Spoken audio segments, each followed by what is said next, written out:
ताकत का मतलब होता है बड़ा होना, शक्तिशाली होना। पर क्या हमेशा ऐसा ही होता है?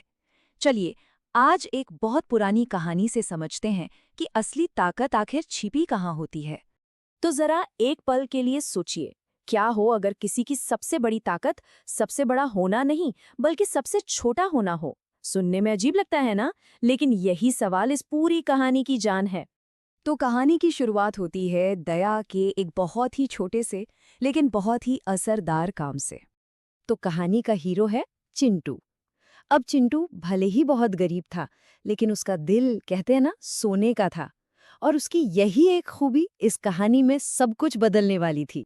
तो हुआ यूं कि जंगल में एक भूखे साधु थे और वहां था चिंटू, जिसके पास खुद के लिए भी बस थोड़ा ही सा खाना था। पर उसने एक पल भी नहीं सोचा और अपना सारा खाना उन्हें दे दिया। बस दया का यही एक छोटा सा काम कहानी का पूरा रुख बदलने वाला था। और इसी एक काम के बाद आता है कहानी का वो मोड़ जिसकी किसी ने बिल्कुल भी उम्मीद नहीं की थी। 3 विचित्र वरदान।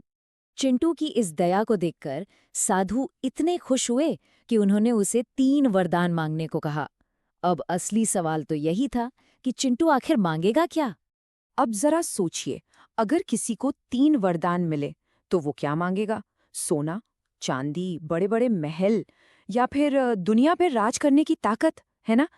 पर चिंटू ने तो कुछ ऐसा मांगा जो बहुत ही अजीब था, बहुत छोटा था, और जिसकी असली ताकत किसी को दूर दूर तक नजर ही नहीं आ रही थी। तो सुनिए वो वरदान क्या थे। पहला, चींटी जितना छोटा हो जाने की शक्ति। दूसरा, सिर्फ खाने की खुशबू से पेट भर लेने की काबिलियत। और तीसरा, जमीन के नीचे देख पाने की शक्ति। अब बताइए, ये कैसी शक्तियां हैं? सुनने में तो बिल्कुल बेकार लगती है ना। भला ये किसके काम आ सकती हैं? तो ये तो हुई चिंटू की बात। अब कहानी में एंट्री होती है राजा की एक असंभव सी लगने वाली समस्या की। एक ऐसी चुनौती जिसने पूरे के पूरे राज्य को उलझा कर रख दिया था।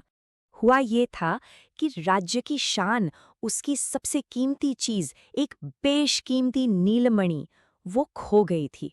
लेकिन वो सिर्फ खोई नहीं थी, वो एक ऐसी जगह जाके फंस गई थी जहां तक पहुंचना सच में नामुमकिन था। जरा कल्पना कीजिए, महल की एक मोटी दीवार और उसमें एक इतनी बारीक, इतनी छोटी सी दरार कि उसके अंदर न तो किसी का हाथ जा सकता है, न कोई औजार। और वो कीमती मणि ठीक वहीं फंसी हुई थी। उसे निकालने की हर कोशिश एक एक करके नाकाम हो रही थी। राज्यों के सबसे बड़े बड़े योद्धा, सबसे बुद्धिमान सलाहकार, सबने अपनी पूरी ताकत लगा दी, पर कोई फायदा नहीं हुआ। सबने हार मान ली। ताकत और अकल दोनों ही उस छोटी सी दरार के सामने फेल हो गई थी। और ठीक यहीं जब सबने उम्मीद छोड़ दी थी, तब सामने आता है एक चमत्कारी समाधान। अब वक्त था चिंटू के उन अजीब से वरदानों के काम आने का। तो चिंटू ने क्या किया?